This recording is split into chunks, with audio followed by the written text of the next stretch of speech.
Matius pasal yang ke-13, ayat yang ke-44 sampai ayat yang ke-46. Matius pasal yang ke-13, ayat yang ke-44 sampai ayat yang ke-46.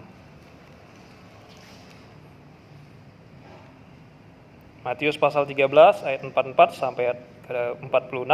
Kita akan baca bersama-sama 3 ayat ini. Saya mulai dari perikop di atas. Perumpamaan tentang harta terpendam dan mutiara yang berharga. Hal kerajaan sorga itu seumpama harta yang terpendam di ladang yang ditemukan orang, lalu dipendamkannya lagi. Oleh sebab sukacitanya, pergilah ia menjual seluruh miliknya, lalu membeli ladang itu. Demikian pula hal kerajaan sorga itu seumpama seorang pedagang yang mencari mutiara yang indah. Setelah ditemukannya mutiara yang sangat berharga, ia pun pergi menjual seluruh miliknya, lalu membeli mutiara itu. Mari kita berdoa sebelum kita merenungkannya. Bapa di surga, kami bersyukur sekarang kami akan belajar firman-Mu. Bapak pimpin, tolong kami agar kami boleh diberkati lewat firman Tuhan ini. Dalam nama Tuhan Yesus kami sudah berdoa. Amin. Nah, ini adalah suatu perumpamaan yang Tuhan Yesus sampaikan kepada banyak orang yang mengikuti Dia pada waktu itu. Ini tidak seperti perumpamaan di ayat yang pertama dan juga di ayat yang ke-24. Kalau kita lihat perumpamaan tentang seorang penabur ataupun tentang ladang di antara gandum, Tuhan Yesus memberikan sebuah penjelasan dari kedua perumpamaan tersebut. Tetapi mengenai perumpamaan tentang harta yang terpendam dan mutiara yang berharga, Tuhan tidak menjelaskan secara detail maksud dan arti perumpamaan itu.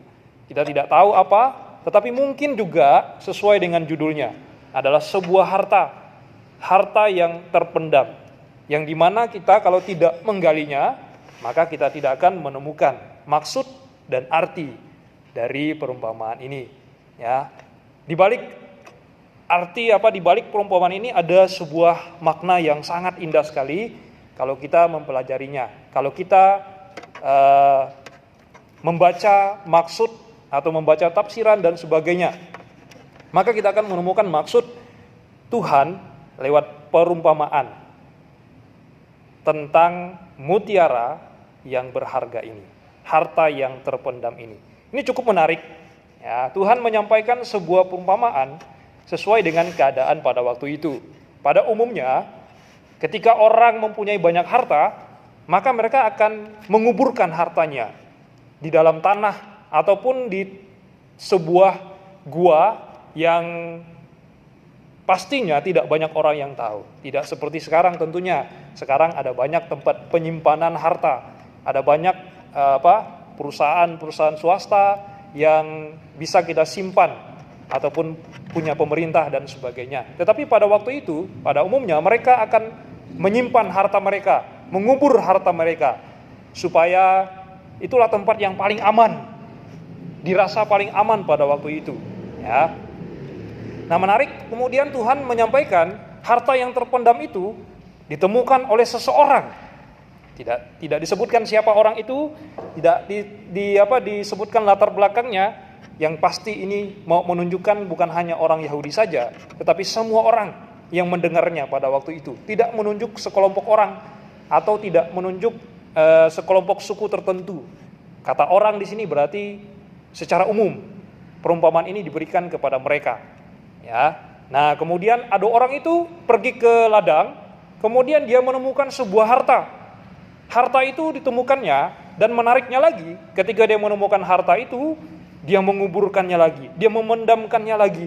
Saking mungkin kita nggak tahu apa harta yang ditemukannya itu. Ini menarik. Biasanya orang ketika menemukan harta, mereka pasti akan membawanya pulang.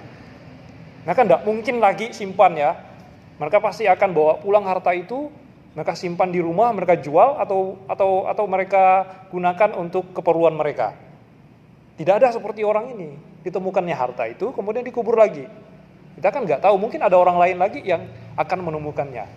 Dan lebih menariknya lagi, saking sukacitanya dia menemukan harta itu, ya tidak disebutkan. Tuhan tidak sebut itu emas, Tuhan tidak sebut itu sebuah perak. Tuhan tidak sebut itu benda-benda antik, hanya harta yang terpendam saja. Ya, tapi orang itu kemudian pulang dan menjual seluruh miliknya, lalu membeli ladang itu. Nah, ini kan menarik ya. Kan gampang saja dia ketika menemukan harta itu, kemudian dibawanya pulang, simpannya di rumah, dijualnya. Dia tidak perlu jual milik dia.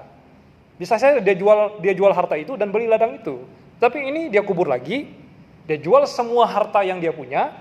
Ya, kita nggak tahu apa harta dia punya. Ya, kemudian dia gunakan uang itu untuk membeli ladangnya, supaya kemudian harta itu juga menjadi miliknya. Ketika baca ini memang agak sedikit aneh dan membingungkan. Tetapi ternyata Tuhan mau punya maksud dalam di sana. Ya, Tuhan ingin lewat perumpamaan ini orang mengerti sesuatu yang sangat bernilai dan berharga. Ya.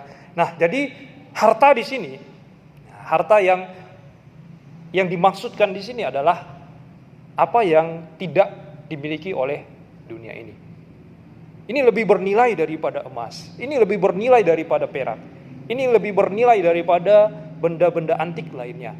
Ya, sampai orang itu sukacitanya dia menemukan harta itu.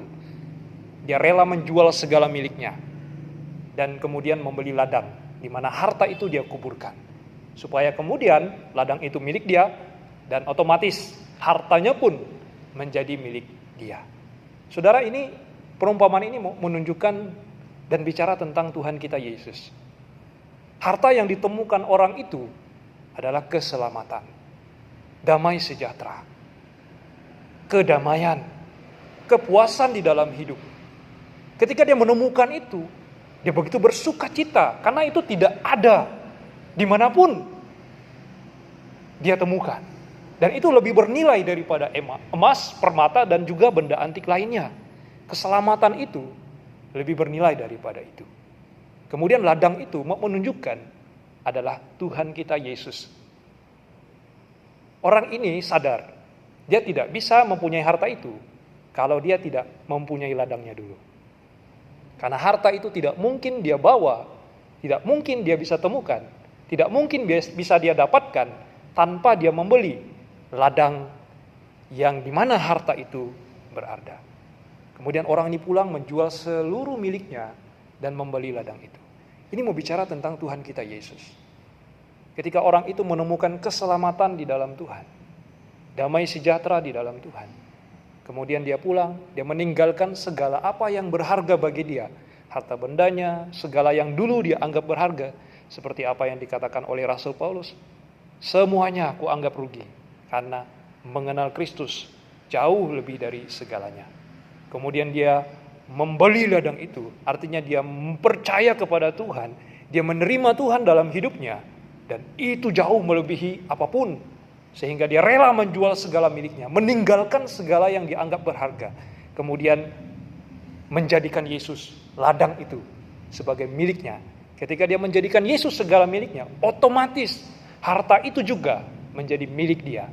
Dalam pengertian, ketika dia percaya kepada Tuhan, menerima Tuhan dalam hidupnya, maka keselamatan itu juga menjadi milik dia. Harta kedamaian itu juga menjadi milik dia. Harta kepuasan dalam hidup itu juga menjadi milik dia. Banyak orang coba mencari keselamatan sekarang dengan usaha mereka sendiri. Banyak orang coba mencari damai sejahtera dengan cara mereka juga sendiri. Tetapi dunia tidak akan memberikan damai itu. Ada dunia memberikan damai, tapi tidak seperti yang Tuhan Yesus berikan, sesaat saja. Kemudian orang merasakan kekosongan lagi. Di dalam setiap orang ada sebuah kekosongan yang tidak bisa diisi oleh apapun kecuali oleh Tuhan kita Yesus.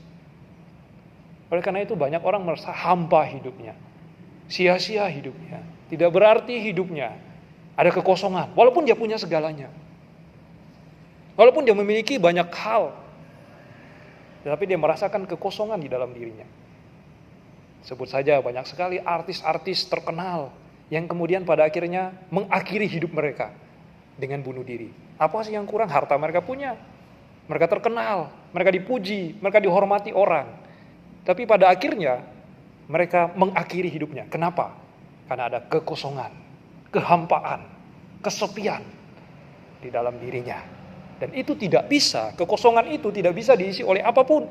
Tidak bisa dipuaskan oleh apapun. Kecuali lewat Tuhan kita, Yesus Kristus. Makalah ketika orang itu menemukan ladang yang ada harta di dalamnya tadi, dia rela menjual segala miliknya, saking sukacitanya dia ketika dia menemukan Tuhan Yesus. Ketika dia mendapatkan Yesus dalam hidupnya, maka keselamatan juga menjadi milik dia. Damai yang tidak dunia berikan juga dia dapatkan. Kesepian, kehampaan, kekosongan dalam dirinya sekarang terpuaskan, terpenuhi oleh karena Yesus yang tinggal di hatinya. Ini perumpamaan yang luar biasa sekali. Mau menunjukkan bahwa segala yang ada di dalam dunia ini tidak bisa memuaskan kita. Harta yang ada di dalam dunia ini itu penting, tentu saja. Tapi itu tidak akan memuaskan kita. Hanya satu pribadi yang bisa memuaskan kita di dalam hidup ini. Mengisi kekosongan di dalam diri kita. Mengisi kehampaan dan ketidakdamaian di dalam diri kita. Dan terlebih lagi, memperoleh keselamatan yang tidak ada di dalam dunia ini. Dan kita hanya temukan di dalam Tuhan Yesus. Orang itu rela meninggalkan segalanya. Kemudian menjadikan Yesus sebagai miliknya. Dan itu dia anggap jauh melebihi apa yang dia punya. Nah saudara yang saya kasih dalam Tuhan, demikianlah juga dengan kita. Ketika kita menjadikan Yesus sebagai milik kita, jangan anggap itu adalah sesuatu yang kecil, sepele. Tapi itu adalah harta yang sangat-sangat bernilai dan berharga.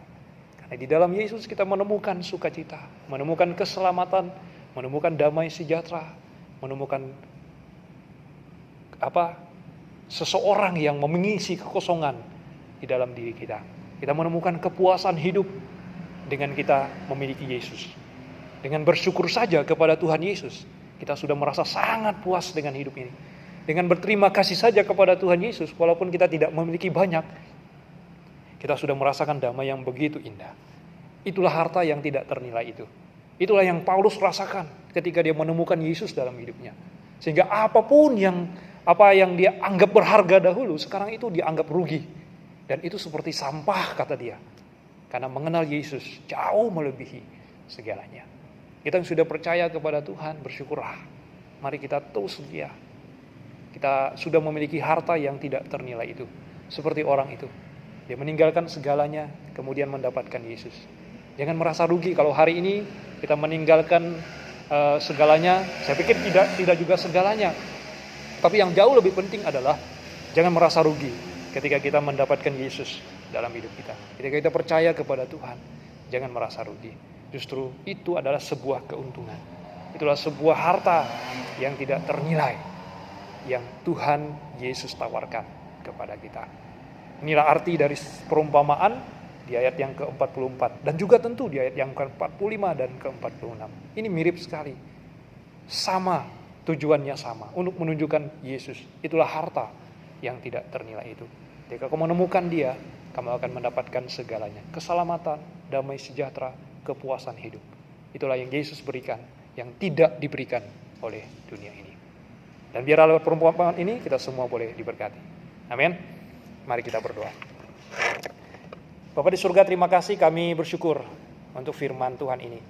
Begitu indah perumpamaan yang Kau sampaikan ya Tuhan, mengenai harta yang terpendam. Ditemukan orang, kemudian dia pulang menjual segala miliknya, membeli ladang di mana harta itu berada. Demikianlah juga hidup kami ya Tuhan. Engkaulah ladang itu, Engkaulah pemilik dari segala harta itu. Ketika kami memiliki Yesus, maka kami memiliki harta yang tidak bisa diberikan oleh dunia ini. Keselamatan, damai sejahtera, kepuasan di dalam hidup. Bapa terima kasih, biarlah Tuhan yang terus menolong kami, untuk kami bersyukur, karena kami punya Tuhan dalam hidup kami. Terpuji dimuliakanlah nama-Mu, dalam nama Tuhan Yesus kami sudah berdoa. Amin.